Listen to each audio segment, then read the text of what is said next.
Welcome to Spartan Sports Beat, bringing you the latest in the world of St. Thomas Aquinas College athletics. I'm Steve Balsan, and today we have a special edition of Spartan Sports Beat as we celebrate the 2016 East Coast Conference men's basketball champions, St. Thomas Aquinas College Spartans. Our first guest today is John Bradley Saxton. Brad, congratulations, welcome aboard, and thank you for coming in. Let's get right to it.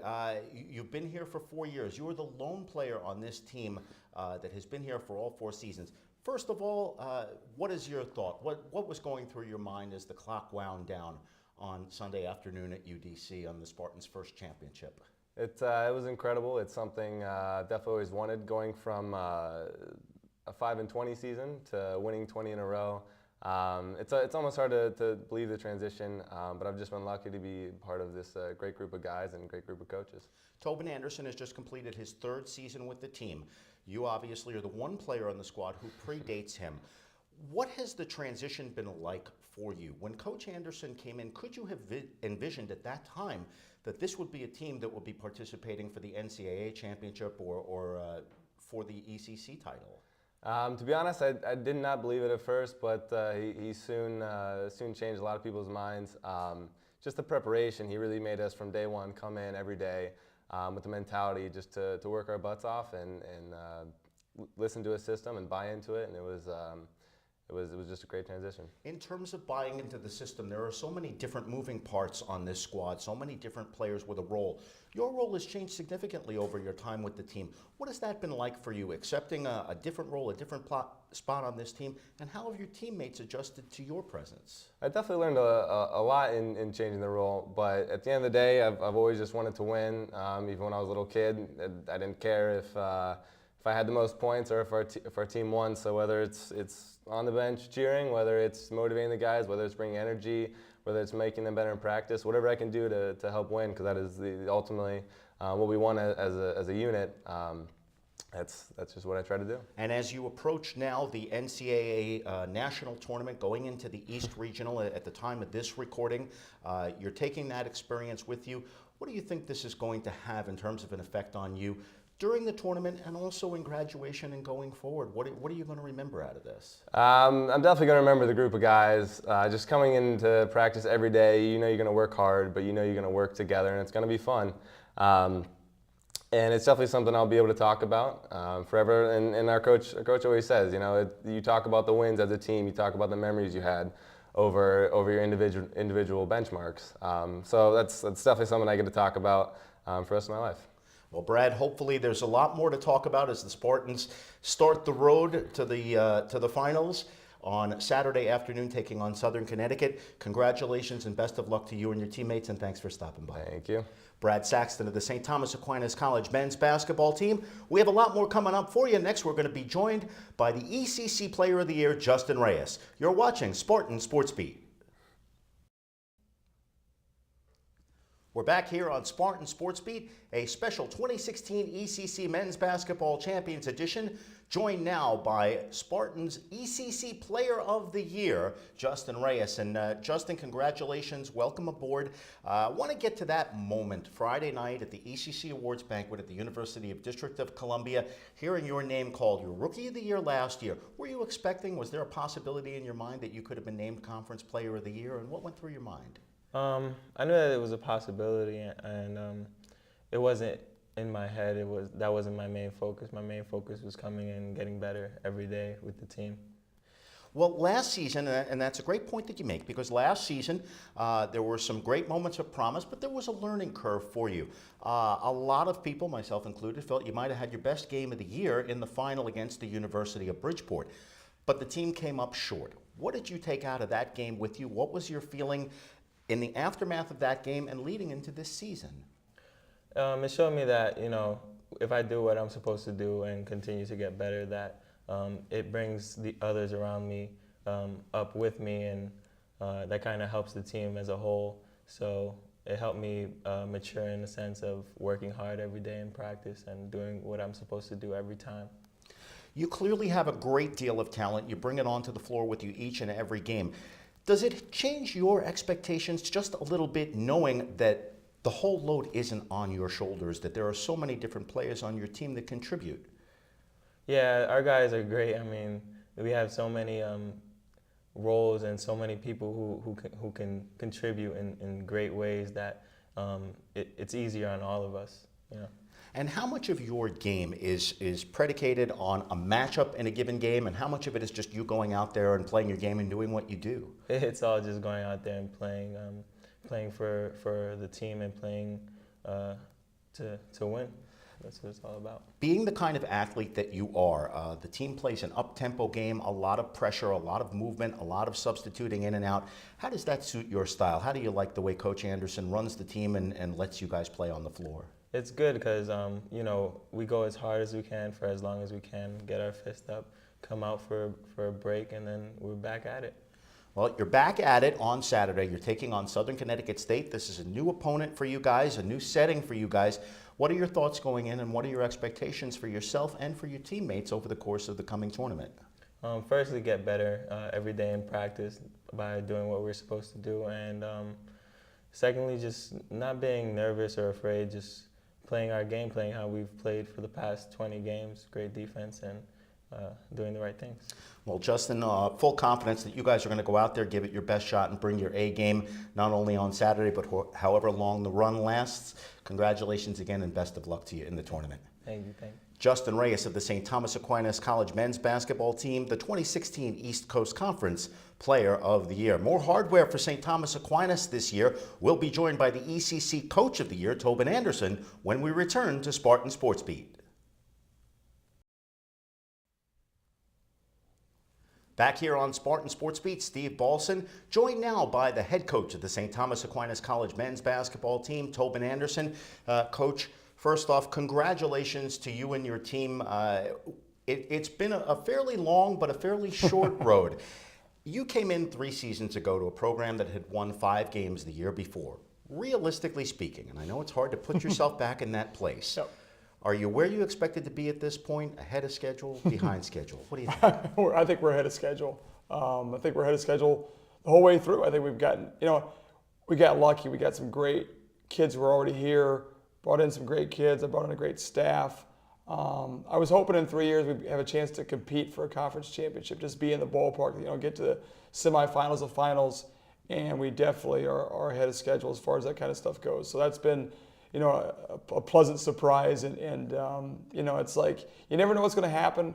We have great kids who do the right things, and when you recruit guys, you hope for the best. We've gotten very lucky with not only good players, but just good high character people.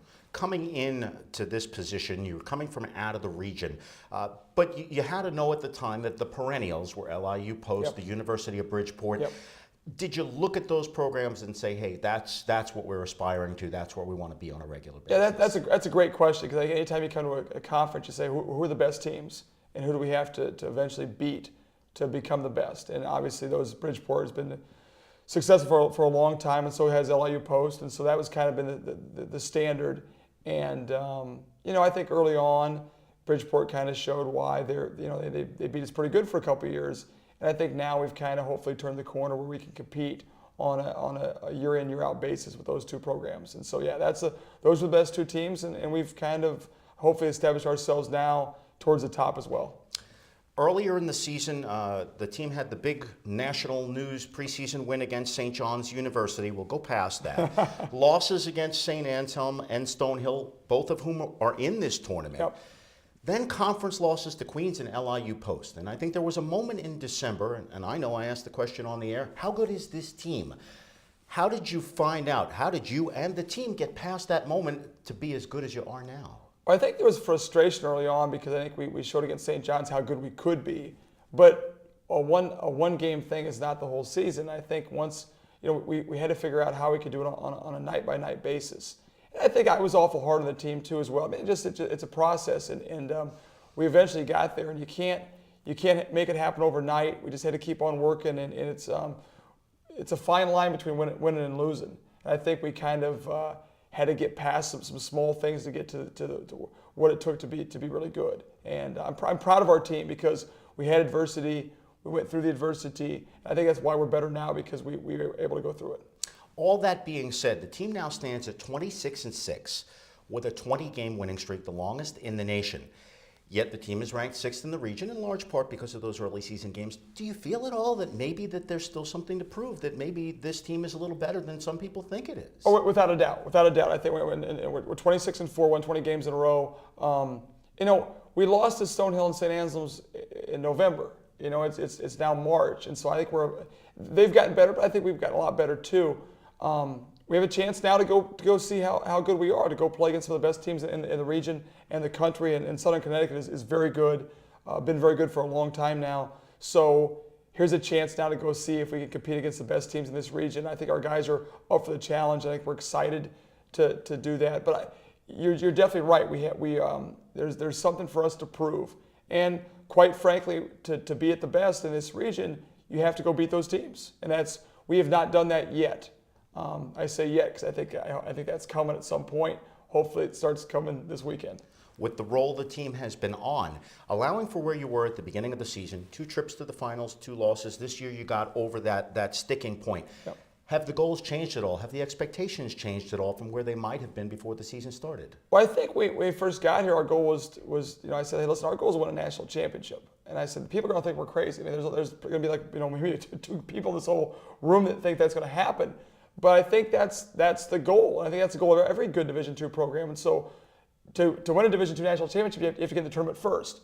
We're there now. Now let's go win one at a time, survive in advance, and after every game, the next game becomes more important. And so we're hoping to win on Saturday, get us to Sunday, win on Sunday, get us to Tuesday. That's the idea. So I think we're thinking big picture, but what's made us good in this season is it's one day at a time. We're not thinking about, hey, let's get to Texas. Let's win on Saturday and see what happens. And you kind of stole my last question for you, which was, is there any perspective on the part of you, your staff, the team, looking at that bracket saying, hey, we're in the national tournament. Hey, we're 6 wins from a national championship. Yeah.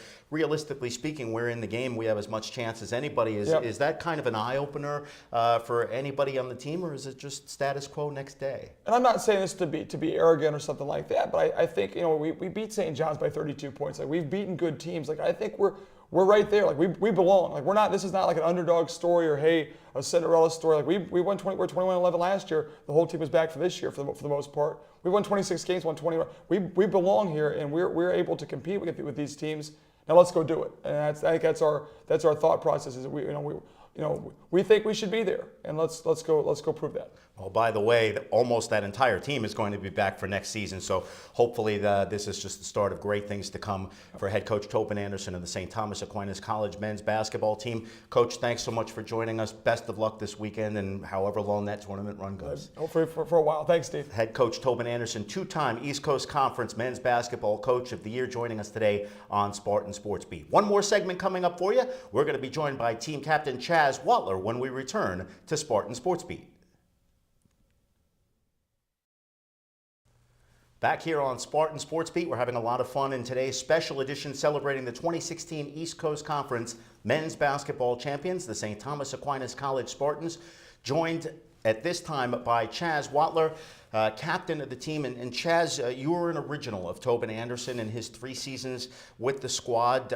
What has it been like for you being a part of this progression and bringing the program to where it is today? It's been great,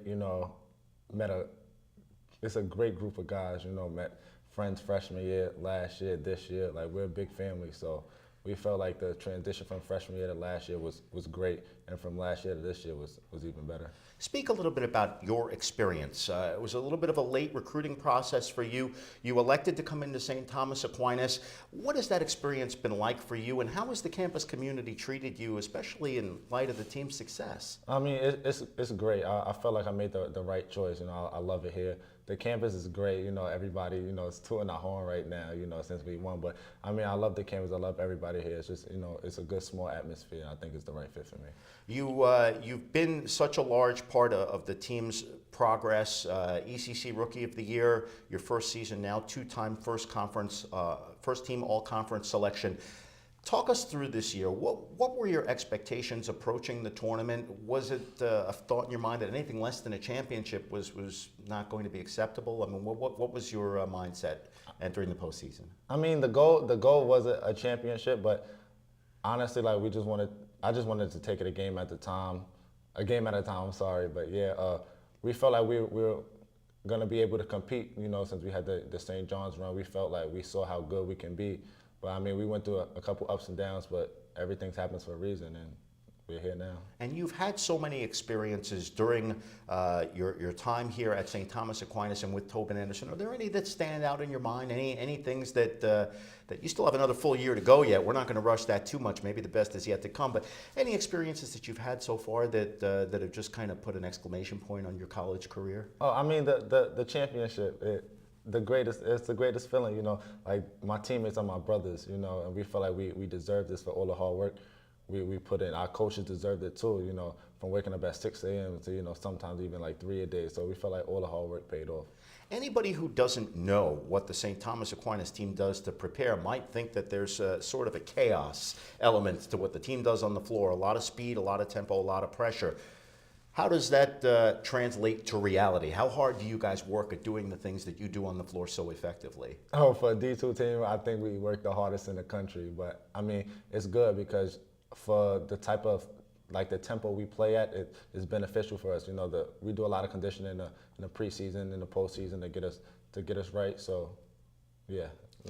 Well, in terms of your personal role on the team, as it were, you have the luxury, if you will, of being a high scorer, a high-end player, but also part of a team with a lot of depth and a lot of talent. How do you balance the two between knowing if there's a time maybe you have to take over the game or letting your teammates do their thing and let the game come to you a little bit? I mean, I'm no bigger than anybody else on the team. We all contribute the same amount. So I feel like even if I'm on or not, my teammates are still going to have my back. They're going to play well. So this is not only me, it's a team effort. Well, you've extended your season by at least another week.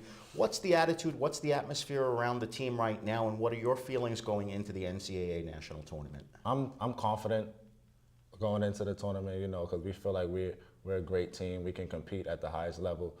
But we're going to take it a game at a time, you know, try to survive and advance. Well, Chaz, congratulations to you and to your teammates. Best of luck in the NCAA tournament, and hopefully we have a lengthy run coming up. All right, thank you. Chaz Watler, captain of the St. Thomas Aquinas College men's basketball team, the 2016 East Coast Conference champions, and participants in the NCAA Division II National Tournament, which starts Saturday at Holy Family University against Southern Connecticut, game time at noon p.m. Want to thank all of our guests tonight. Want to thank Brad Saxton, Coach Tobin Anderson, Justin Reyes, and of course Chaz Watler. Want to thank you for tuning in. Remind you that Spartan Sports Beat is a production of St. Thomas Aquinas College Department of Athletics. Our technical director is Brad Sarno. Our booth director is Jim Houston. And pictures brought to you courtesy of Jim Houston Productions. Until next time, for Spartan Sports Beat, I'm Steve Balsan saying thanks and so long from Spark Hill.